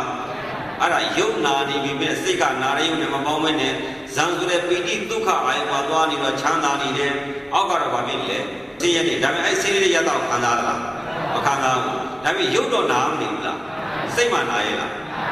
အခုကရုပ်နာရင်နာပြီစိတ်မနာသေးတယ်ဆိုတော့တရားလည်းဝေဒနာတက်တော့ဟောစိတ်ကမနာအောင်လုပ်နေတယ်ဟုတ်သလားမဟာကြီးနော်ခင်ဗျားတို့ဘာလို့မျိုးတတ်နေမရှိမှန်တယ်လည်းပြောရင်ဆရာရှိတော်တာဆရာတရားရလာပြောရင်အာနာပြန်ပြောမှကြောက်တယ်ဟုတ်ပြီလားအဲ့လိုဆိုရင်ကိလေသာဆိုတာရုပ်မှာကတ်သလားစိတ်မှာကတ်သလားကိလေသာစိတ်မှာကတ်တာကိုရုပ်နဲ့ခွာမှလားစိတ်ချင်းခွာရမှလားခုနလက်နဲ့တည်းဆိုတဲ့ဇန်စေသိမစေသိနဲ့ခွာရပါသည်အဲ့ဒီလိုခွာတော့ဇန်စေသိကတော့ဒေါသကတ်သေးလားမကတ်တော့ဒုက္ခဝေဒနာနဲ့ရင်ဆိုင်ရနေပြီနဲ့ဒေါမနတဆိုတဲ့ဘာလည်းမရှိဘူးပြုမိတယ်ဆိုတဲ့လောဘရှိသေးလားပရိစ္ဆသုံးပါးရပ်မသွားဘူးလားအောက်ကဝေဒနာတော့ရှိတယ်ဒေါသမရှိဘူးတဏှာမရှိဘူးဟုတ်ပြီလားအဲ့တော့နာသီဘမှာကတ်လို့မြေဝါတဲ့ကဒေါသနဲ့တဏှာဆိုတဲ့အာဟုတုစိတ်ကြီးဖြစ်သေးလားဖြစ်เสียမရှိပြောเสียရှိသေးလားအဲ့ဒါဖြစ်ဆုံးအောက်ကအဲ့ဖောက်ပြန်တာကြီးကတော့ဖြစ်ဆုံးသလားမဆုံးဘူးခုနကတော့ဇန်စေတသိက်တွေနဲ့ရှုရှိုက်နေတဲ့ဖောင်းတဲ့ပင်နဲ့မှနေတဲ့ခန္ဓာကြီးဥပရိခန္ဓာ၅ပါးရောဖြစ်နေမနေဘူးလားဒါပြင်ဘယ်ခန္ဓာမှာဖြစ်ဆုံးလားဥပါဒံကိန်းနဲ့ဥပါဒံနဲ့ခန္ဓာအဲ့ဒါလေးခင်ဗျားတို့ဥပါဒံမကိန်းနဲ့ဥပါဒံနဲ့ခန္ဓာရဲ့ဥပါဒံနဲ့တကွာဖြစ်တဲ့ဥပါဒံနဲ့ခန္ဓာရဲ့လို့ရှိပါသည်သိသလားတဏှာကတုံးပဲစီပုံသိတယ်ဟုတ်ပြီနော်ခန္ဓာ၅ပါးခန္ဓာ၅ပါးခုနလိတ်ခန္ဓာရဲ့စိတ်ဓာတ်တုံးရဲ့ဓာတ်ရဲ့လို့လည်းမပြောဘူးလားလိတ်ခန္ဓာဆိုတာကအကျိုးတရားကုသိုလ်အာကုသိုလ်မရှိဘဲနဲ့နော်သူ့သဘောသူဆောင်ပြီးပေါက်ပြန်နေတဲ့ခန္ဓာ၅ပါးကိုအဲ့ဒါဥပရိခန္ဓာ၅ပါးဥပါဒံခန္ဓာ၅ပါးလို့ခေါ်တယ်သဟိမနောဝိညာဉ်မှာကြတော့ဥပါဒံကိန်းနဲ့ဥပါဒံနဲ့ခန္ဓာ၅ပါးလို့ခေါ်တယ်ဥပါဒံလို့ပြောကြတယ်ဥပါဒံဆိုတာဘာကိုပြောကြတယ်လဲဥပါဒံလားပစ္စည်းဟာ လွတ်ချင်ဘာလို့ပဲရဥပါဒံမပဲရဘူးလားတဏှာဆိုတာဥပါဒံကာမဥပါဒံပါလာပြီနော်ဥပါဒံပဲရမယ်ဒါပေမဲ့ဥပါဒံဆိုတာဘာကိုခေါ်တာလဲအဲ့ဒါလေးမသိဘဲနဲ့ဘယ်လိုလုပ်တရားကျင့်လို့ရမှာလဲဒိဋ္ဌုပါဒံငါပေါင်းကြီးကကြိုက်တယ်ငါကိုကြီးကနာတယ်ငါဆင်းရဲတယ်ဝေဒနာလဲငါယုတ်ကြည်ကိုလည်းငါပဲလို့ဒိဋ္ဌုကဘူးလားဒိဋ္ဌုပါဒံချမ်းသာတာလူကျင်တာကကာမုပါဒံဟုတ်ပြီလားငါခံစားနေရတယ်ငါဆင်းရဲတယ်အတ္တရှိလို့ဆိုတာအတ္တဝါရုပါဒံဟုတ်ပြီလားပြုတ်ပြင်မှချမ်းသာတယ်ဆိုတဲ့အကျင့်ကအကျင့်မှန်ရဲ့လားမားတဲ့အကျင့်ကြီးဖြစ်တဲ့သီလပုပါဒံဘယ်လိုဖြစ်တရားတိုင်းမြင်လိုက်တရားတိုင်းမြင်လိုက်တော့ပြင်းပြနေရတော့တဏှာနဲ့ဒေါသကိုအရှုံးပေးနေရပါသည်ဟုတ်ပြီလားစိတ်မှာမက်ကသွားသလားဒိဋ္ဌိဒေါသကသွားသလားလူကျင်တာကတော့မက်လူကျင်တာမက်စိတ်နဲ့တွဲကျင်တာရှေ့အဲ့တော့မက်စိတ်ဆိုတာကရှေ့ကလည်းမက်စိတ်စိတ်နဲ့မက်စိတ်နဲ့တွဲတော့စင်းပြီးတောက်ပြီလားမတောက်တော့ဘူးဒေါသမကတ်တော့ဘူးအဲ့တော့ရှေ့စိတ်ကလည်းမက်စိတ်နောက်စိတ်ကလည်းမက်စိတ်နောက်ကစိတ်ကလည်းမက်စိတ်ဆိုတော့ဒေါသကတ်ပြရသေးလားအဲ့ဒီမှာဘာလဲလို့ပြီးဒိဋ္ဌိနဲ့တဏှာကိုဥပါဒံတရားကိုခေါ်ပါသည်ဒိဋ္ဌိနဲ့တဏှာကိုပါခေါ်လဲအဲ့ဒီဒိဋ္ဌိကအတ္တဝါရုပါဒံရဲ့ဒိဋ္ဌိပါဒံရဲ့နှစ်ခုဟာသီလပုပါဒံအတ္တပါဒံဒိဋ္ဌိပါဒံနဲ့ပါတယ်ကာမုပါဒံတဏှာကာမုပါဒံတဏှာရဲ့အတ္တဝါရုပါဒံရဲ့ဒိဋ္ဌိပါဒံရဲ့အတ္တသီလပုပါဒံရဲ့ပေါင်းရင်ဒိဋ္ဌိနှမျိုးပေါင်းရင်တဏှာနဲ့ဒိဋ္ဌိမရဘူးလားစိတ်မှာတဏှာနဲ့ဒိဋ္ဌိချုပ်ချင်လို့တရားသွားထိုင်တာအနေထောင်ရင်လို့သွားတာမဟုတ်ဘူးဟောပါပြီလားစိတ်နောက်လည်းကိုပါနေတယ်သိလည်းသိမခံနိုင်ဘူးနိဗ္ဗာန်လူချင်းဘယ်လိုကျင့်ရသိခံရင်ပဲရောက်လဲနိဗ္ဗာန်ရောက်ချင်ဘာလို့ရမလဲပြင်းနေတာသိခံနိုင်လားမသိခံနိုင်လားအဲ့တော့ဘယ်ရောက်မလဲသွားဖို့ဟုတ်ပြီလားမင်းပြန်လာပြန်ပြီတထုပ်ကုန်တာပဲပြောင်းတာပဲသူကဘာနဲ့စခန်းရှိနေပြီဟောတာအောက်ကဘာနဲ့တဏှာကတော့ငကိုအတိုင်းပဲရှင်မောင်းတင်မောင်းတရှိလို့ကျွန်တော်ပဲထုံနည်း၎င်းထုံနည်း၎င်းတရားမကြည့်ရတဲ့ဒီတိုင်းပဲတရားကျင့်တဲ့တရားနောက်တဲ့ဒီတိုင်းပဲထုံနည်း၎င်းပဲလက်စခန်းပြန်လာလဲပြင်းလေးမလေးရွှေလေးတဏှာလိုလိုက်လေငါနဲ့မောင်းလိုက်တနစ်ကြတဲ့နှစ်ကြတဲ့စခန်း10စခန်းအခန်း30ဒီလိုမိုးကုတ်မျိုးရောက်ခဲ့တယ်ရင်မတီးပြီးတော့ချုံမချမိုးတာနော်မိုးကုတ်ကယောဂီတွေမိုးကုတ်မျိုးကယောဂီတွေနော်တပည့်တော်နှစ်ပေါင်း40ကြာပါပြီဗျာဒီပြနှစ်ပေါင်း30ကြာပါပြီနဲ့ရေထုပြီးငိုရတာဟုတ်ပြီနော်အဲ့တော့ယုံနာရင်နာပြီစိတ်မနာသည်နဲ့ဆိုတော့ယုံမနာအောင်ဆိုတာဘယ်ပုဂ္ဂိုလ်ကမြန်မနာအောင်လုပ်နိုင်လဲမြတ်စွာဘုရားတော်မှာဥနာတိလွတ်ရလားအဲ့ဒါဆိုအဲ့ဒါကြီးကိုမအောင်မနာအောင်လုပ်လို့ရမရတာကြီးကိုသွားလုပ်နေတယ်စိတ်မနာအောင်လာလုပ်လို့ရမှာစိတ်မှာဘာကတာလဲဆိုရင်ဒိဋ္ဌိနဲ့ဒေါသဒိဋ္ဌိနဲ့ဒေါသကမိကဲ့သို့တင်ပြီးတော့မိသားနဲ့တူတဲ့စိတ်ကိုမပေါအောင်လားပေါအောင်တော့ဒိဋ္ဌိဒေါသကတော့စိတ်မှာကျွတ်ကျွတ်ဆိုအောင်မလာအောင်လားအဲ့တော့မိတတ်ချင်ဘာနဲ့တတ်လဲအဲ့ဒီအာဟုသောစိတ်ကိုဇန်နဲ့သိသိလိုက်တော့နော်လေးတဲ့နာဒီမှာထိတဲ့နေရာဝိတဲ့အရှိတို့ထိတယ်လို့သတ်မှတ်နေတာကသုံးသတ်နေတာဝိသရာအဲ့ဒီဝိတဲ့ဝိသရာအားလည်းကောင်းတော့ကွေတိဒုက္ခဧကကရာဆိုပြီးတော့ဒုက္ခအာယုမှာစိတ်ကလေးတီးမသွားဘူးလားစိတ်ကိုဒိဋ္ဌိတဏှာကသေးလားမကတော့လောင်သေးလား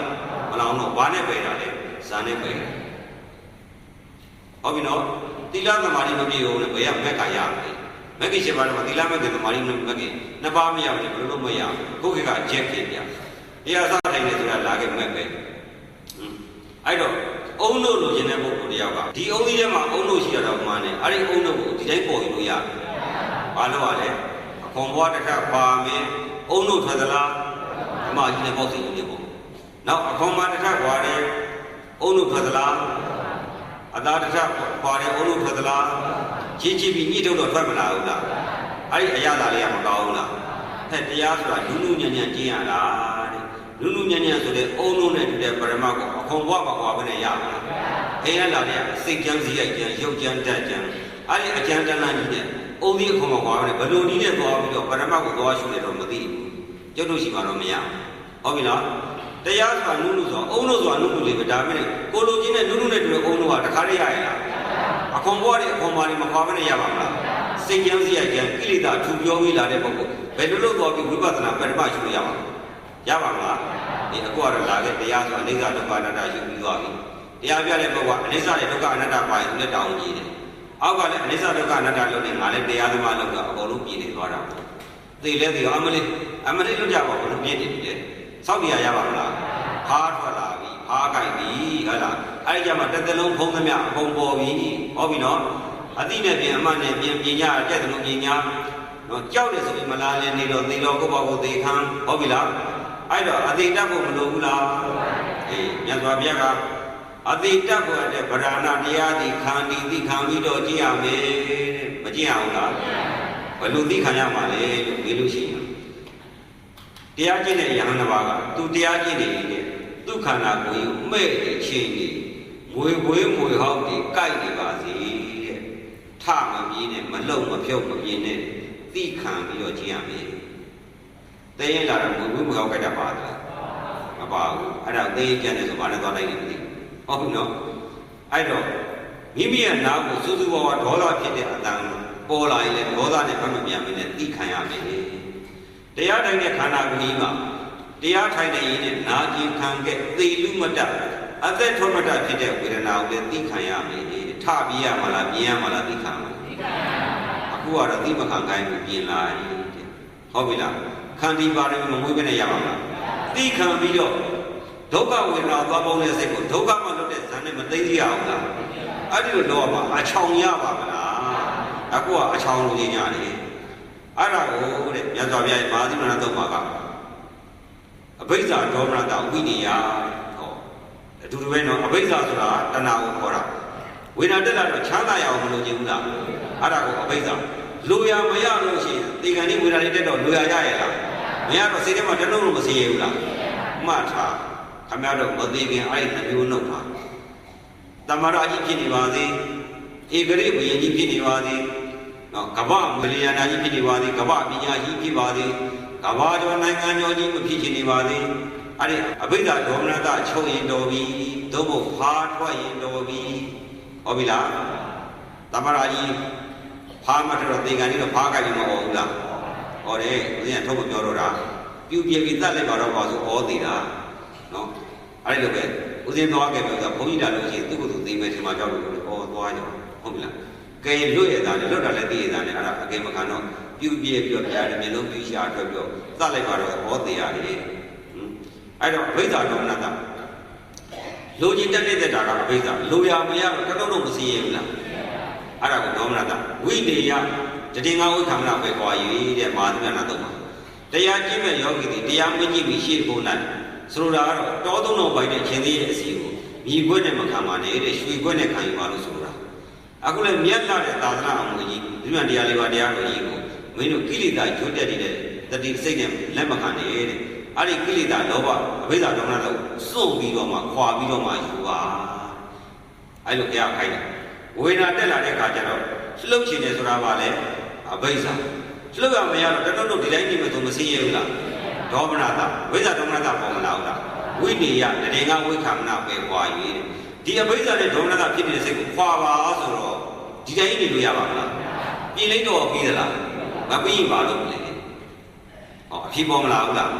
တရားကျင့်တာရုပ်တည်နာနေမရောက်သေးဘူးဒီဖားကံပဲရှိသေးတယ်ဟုတ်ပြီနော်အဲ့ဒါမှဝိနည်းအဲ့ဒါကိုနားမလည်မှကြောက်တယ်အထာဂရဆရာတော်ကဘာပြောလဲဆိုတော့ဝိဇ္ဇာဒေါမနတဆိုတာဝေဒနာဝိခံပြီးဝေဒနာခွာတာကိုပြောတာပါအောက်ကကြိုက်ကြိုက်ထုံကျင်တဲ့နေရာမှာရောက်နေတဲ့စိတ်ကိုအဲ့ဒီကနေခွာခဲ့ပါလို့ဆိုတာအဲ့လိုဆိုတာကိုခေါ်ပါတယ်ဆိုတော့အောက်ကကြိုက်တဲ့ကြိုက်တဲ့သွားမှမလို့သေးလားထုံနေသွားမှတော့ဆင်းရဲတာလွတ်ပါမလားဆင်းရဲတာကစိတ်မှာကိုယ်ကြိုက်တဲ့ကြိုက်တဲ့သွားမှတော့လွဲမနေဘူးလားသင်္ခါနိမှတ်ကြည့်ပါလားလက်မြန်အောင်ဟုတ်ပြီလားမွေဝေးသွားကြိုက်လေးကြိုက်ကိုယ်ကကြိုက်တယ်သွားကြိုက်တယ်ကိုကကောင်းတဲ့ထင်ကြိုက်တယ်မူဝေးကကြိုက်တယ်ဆိုတရားကြိုက်ပြီးသိတာ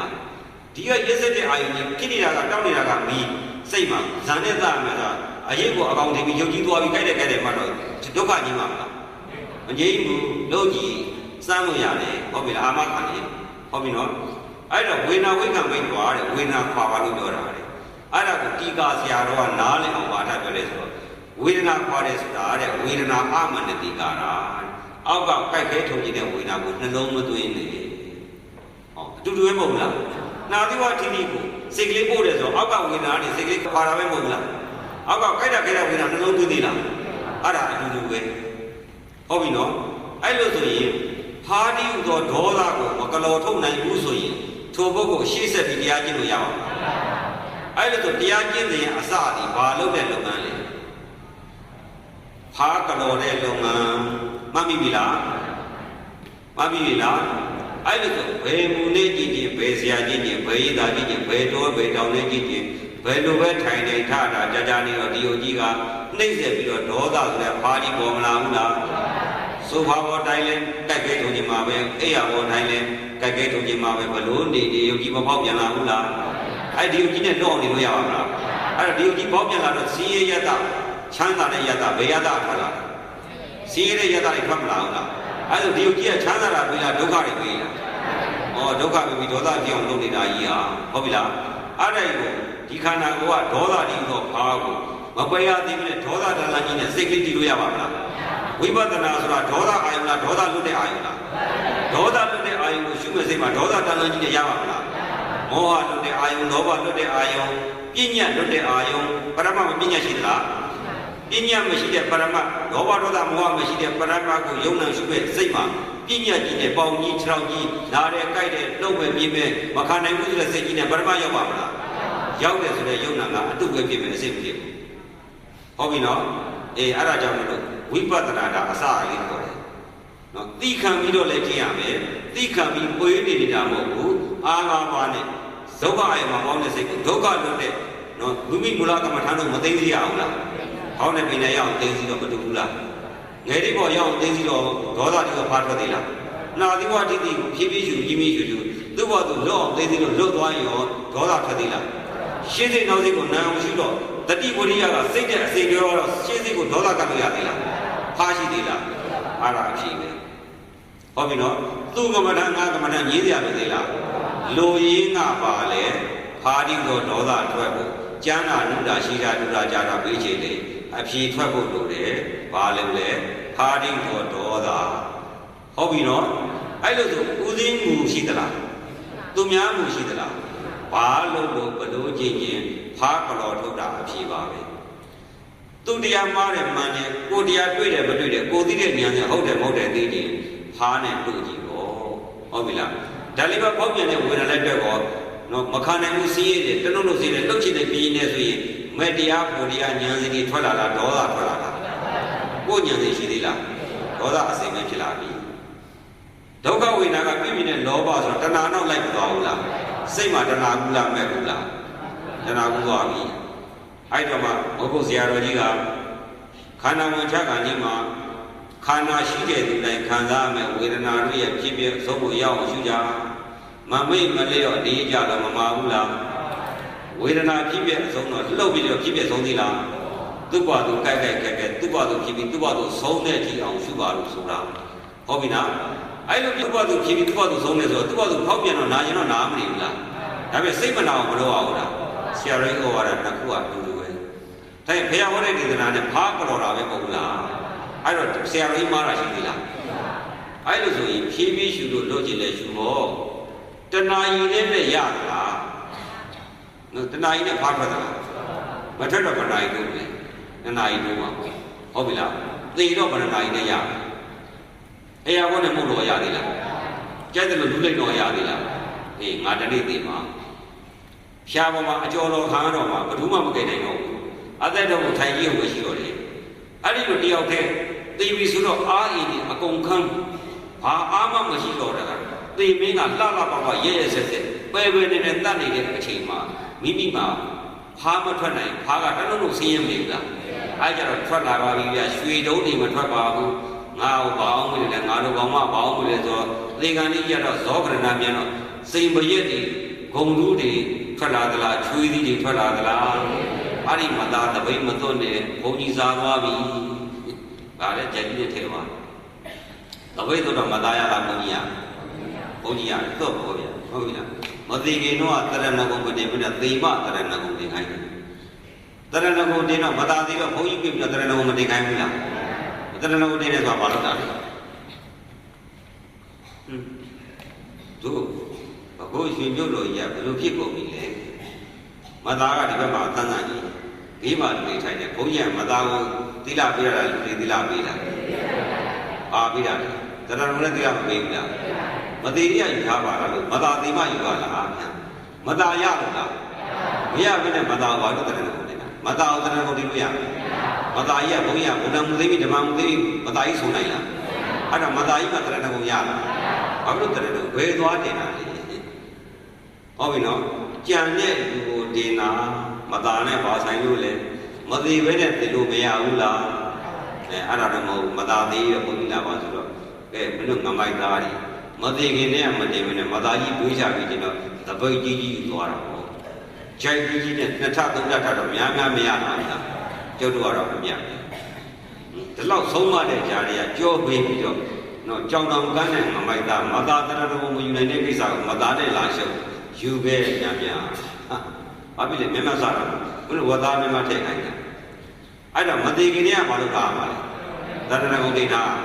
ဩဒံမူသေးပြီဓမ္မမူသေးပြီသံဃာမူသေးပြီတဲ့တေအောင်တတ်တဲ့ဝေဒနာပေါ်မှာချမ်းသာပါလားအဲ့တော့ဒီလိုရိုးဗုဒ္ဓံမူသေးပြီတဲ့ရပါလားသမ္မာရှံဃာဗုဒ္ဓံမူသေးပြီနဲ့မရဘူးသမ္မာရှံဃာဓမ္မမူသေးပြီနဲ့မရဘူးအခုလိုဇေယျနဲ့လက်တွဲပြီးတော့ဟာဒီခန္ဓာထဲမှာဘာဒီတော့ဒေါသဝေဒနာနဲ့မပေါ်တော့ပါဘူးလားဘောပေါ်လာပြီနော်တက်တက်အကျဉ်းသေးခန္ဓာမဟုတ်ဘူးဖာတိတော့ဒေါသထွက်ချင်လို့တတ်ချင်လို့ခင်ဗျားတို့လကားနေဒေါသကြီးဖာကြီးထွက်ခဲ့ပါလို့ရလားမရတော့ဘာကိုအကြောင်းခံလဲဝေဒနာကိုအကြောင်းခံငါများတဲ့ပုဂ္ဂိုလ်ကရေထဲမှာငါရှိတာသိရလားမသိတော့ငါးစားလေးချိတ်ပြီးတော့မလုတ်မရဘူးလားငါးစားဘာလို့ထဲတာလဲငါလာစားအောင်လို့များတာကိုလိုချင်တဲ့ငါလိုချင်တော့ငါပဲမှမသိတော့ငါလာအောင်မြူပြီးတော့မပြအောင်လားမြားပြီးခေါ်တာငါလည်းမစားလဲလာစားပါလို့လေတောက်တင်လိုက်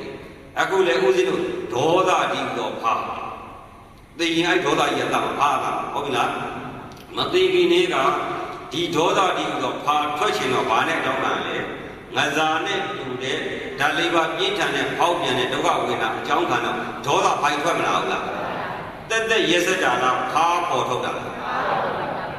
အဲ့လိုဆိုဖားပေါ်ထုတ်တော့မသိတော့ဒီသာကောင်းမကြည့်နဲ့ကျမ်းတာအတ္တကိယမတာဒီယောဂဆိုအဲ့ဒီပုဂ္ဂိုလ်မှန်ရဲ့လားမမှန်နဲ့ဆရာဟုတ်ပြီနော်ကိုယ်စပည့်ကိုအနေချောင်းထားပြီးသိမကြခိုင်းတာဟုတ်ပြီလားမသိခင်ကောင်းတော့ကတဏှာနဲ့ဒေါသကိုမပယ်ထုတ်ခင်းနဲ့နော်အလိုလိုက်အကြိုက်ပြီးဒေါသအကြိုက်ပြီးတော့မျောခိုင်းပြီးတော့ဘိုးကြီးမှုတွေသောတာပန်ဖြစ်ပြီးတပတ်ခုပြီးဒိဋ္ဌိပြုတ်ပြီးရှောက်ပြောတယ်ပြောတော့မြောက်သွားငါသောတာပန်ဖြစ်နေတယ်သိလဲသိရောအကျော်တော်ခံပြီးဟောကုန်ပြီဟုတ်ပြီလားပြောတာပြောင်းတာကတော့ဥသိရှိမှာတော့တပုံကြီးပဲဥသိယောဂီဘယ်တော့မှမပေါ့ဘယ်တော့မှမတော့ဘူးဟိုဘုရုကံမင်းရကမှတော့အနုတ်တီစကားနဲ့ရေကလေးထည့်ထားတယ်ပြောလေးပဲတချို့ဆိုလို့ရှိရင်နေဘူးကြောက်သွားတာတယ်ပုတ်ဆန်းမရအဲ့တော့ဒကာဓမ္မတွေဘဝတစ်ခုမှာသာသနာနဲ့ကြုံတော့ဘာရဝင်နေတယ်ဘာတရားလဲဟုတ်မဝိနေတော့အဝိကြံသေးတယ်ဖားကလောကိုလိုတယ်ဘာကလောကိုလိုလဲဒေါသအဒီဟူသောဖားကြီးမရှိလို့ရှိရင်အကိန်းကဖားပြီးတော့ဒေါသကိုပယ်ထုတ်လိုက်မှတော့အောက်ကဓာတ်လေးပါဘလောက်တတ်တာစိတ်မှာဒေါသဖြစ်အောင်မလားဒေါသမဖြစ်စေအောင်မလားအဲ့ဒါပဲဟုတ်ပြီလားစိတ်ဝိရကြီးအများကြီးထပ်တာပြသေတော့အမလေးအော်ပြီးလူလိုက်တော့ကြက်တည်ရှိသေးလားမင်္ဂလာမရှိတော့ဟုတ်ပြီနော်အရင်တော့ကတော့မသာကောင်းတော့ကတော့စိတ်ပြည့်တဲ့ကြက်တည်ရှိနေသေးတာဝေဒနာလည်းတက်တော့သက္ကံကြီးလည်းကြောက်ဘာဖြစ်လာလဲကြက်တည်ရှိသေးလားရှိတော့အဲ့လိုကြက်တည်မရှိတဲ့မျက်နှာမျိုးနဲ့သိကျင်လို့လားမှတ်ထားတော့အရှက်မရှိသမိုင်းဒီအင်ကြီးတွေချွတ်တဲ့တရားလိမ့်ပြန်ပြီးသိကျင်လို့လားအော်ဟိပြီကဲပါလာပေါင်းလို့ကဲပါကြီးကတစားစားနဲ့သိကျင်လို့လားမချမ်းသာရင်နေပါစေဟုတ်ပြီနော်သမရာကြီးအာနာကြီးဘယင်းကြီးမဖြစ်နေပါစေမိမိယုံကြည်ပြင်းထန်စွာနှိမ့်ဆက်တဲ့အခါမှာတနှုတ်လို့စီးတဲ့ဒေါသရဲ့လူကျင်တဲ့လွတ်ကျင်တဲ့လိမ့်ကျင်တဲ့ဆိုတဲ့မတောင်းတဘူးလားအဲ့ဒါတဏှာတောင်းတမှုရှိတဲ့ဒေါသမရှိနေဘူးလားတောင်းတမှုနဲ့ဒေါသတာမရှိတော့ဘူးဆိုရင်တောင်းတစရာမရှိမစည်းအောင်လားအေးတော်ပြီအဲ့ဒါပဲဟုတ်ပြီနော်စိတ်ချမ်းသာတာကတော့ချမ်းသာပါစေပြစ္ဆုတ်ကံဘဝမှာလည်းချမ်းသာပါစေသိတဲ့အခါရဲ့သိပြီးတဲ့အခါရဲ့တော့ချမ်းသာဖို့မလိုဘူးလားအဲ့ဒါတရားကျင့်တဲ့ခေါ်တယ်ခုနကသိရင်ကြော်တော်မဲ့ဒေါသလူလွတ်ခြင်းတဲ့လောဘလိုချင်ရမရတော့အကျဉ်းချက်ကြီးပြီးကျိုးထုတ်ထားလို့ဖြစ်မလာဘူးလားသိကံလေးအချုပ်သိတဲ့ပုဂ္ဂိုလ်တွေဘယ်လိုပဲဖြစ်ဖြစ်တရားမကျင့်တဲ့ပုဂ္ဂိုလ်တွေဒေါသမသိတဲ့ပုဂ္ဂိုလ်တွေသိပြီးခဏလေးသွားကြည့်တောက်ပေါင်းကြည့်လွတ်လို့ရသေးလားကြည့်ပြီးတော့ကျိုးတဲ့တုတ်ပြီးတော့သိခံရတာနော်နတ်တိုင်ကြက်ပြီးတဲ့ထားတာအဲ့နက်ကချောင်းတာတင်းမနေဘူးလား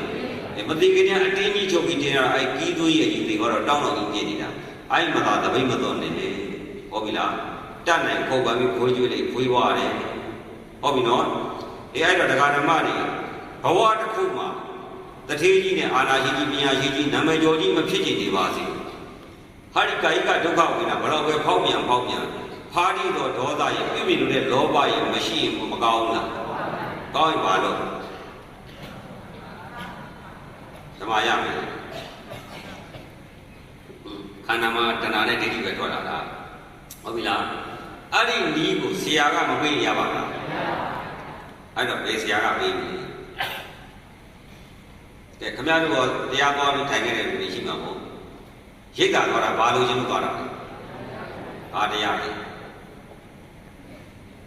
မဝိနဲ့တော့ဖားမကလောက်ပါသေးဟုတ်ပြီလားခန္ဓာ၅ပါးမဝိနဲ့ဘူး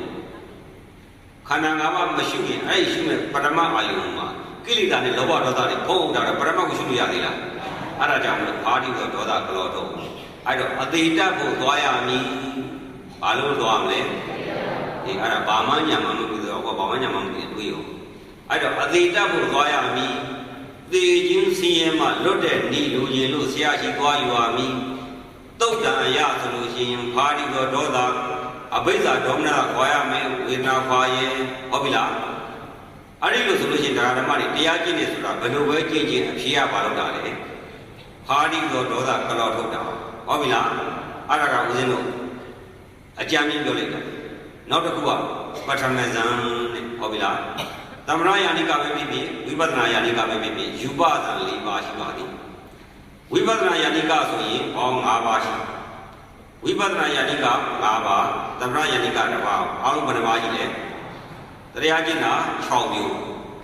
2မျိုးခွဲလိုက်ရင်ဝိပဿနာယာနိကရဲ့သမဏယာနိကရဲ့နှလန်းပေါ်မလာဘူးလား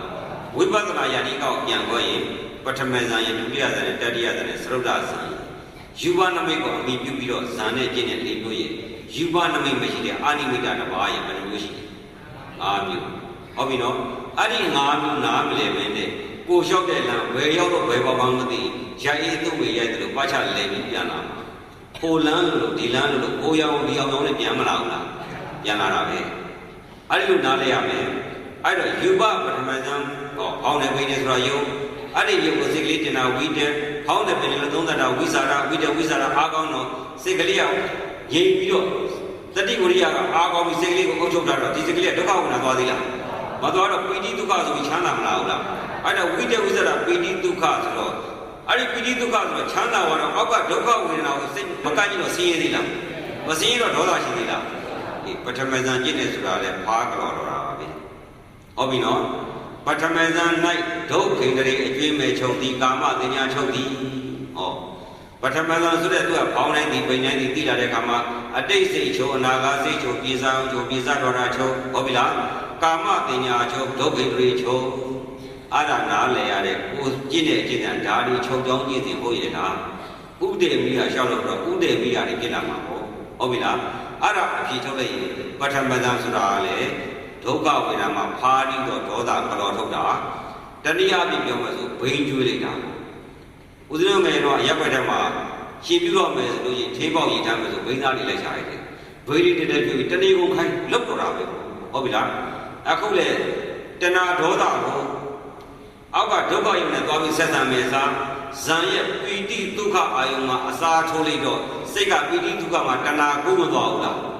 အောက်ကဒုက္ခဝေဒနာမှာပြင်းတဲ့တဏှာကိုဇံမှာပီတိဒုက္ခနဲ့တဏှာအစာမထိုးဘူးလားအဲ့ဒါဇံနဲ့တက်တာဆိုတာအင်တာရိုက်နေတစိတ်ကံနေဟုတ်ပြီလားဦးဇင်းတို့နောက်တနည်းကြတော့ပထမဇံဒုတိယဇံနဲ့သရဇံဒီလောက်ပဲတော်ပြီနောက်တနည်းကယူပဇံ၄ပါးမပါဘဲနဲ့တက်ရဲ့ရှိတဲ့ဒီဟုတ်ပြီလားအဲ့ဒီတတိယဝေဒနာတက်လာတဲ့လှုပ်ခြင်းနဲ့စိတ်ပေါ်တယ်မပေါ်ဘူးလားလှုပ်ခြင်းနဲ့စိတ်ပေါ်လာတာကိုပေါ်ရလားသူ့ဘာသူပေါ်လာလားကိုမပေါ်ဘဲနဲ့ပေါ်လာတဲ့စိတ်ပေါ်လာမှသိလေဘိုးကိုရှုပ်တဲ့အတူတူပဲရုပ်နဲ့ဇာနှစ်ခုရှိတဲ့တစ်ခုရှိမှရမှာပေါ့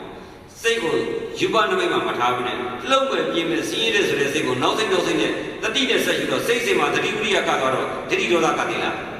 အဲ့ဒါနာနာကြီးရှုပြီးတော့နမိတ်မပါဘဲနဲ့တက်ရရှုတဲ့ဒီအောက်ကယဉ်ကြီးသွားပြနေတာပေါ့ဟုတ်ပြီလားတိခံပြီးတော့မရှိပါဘူးလား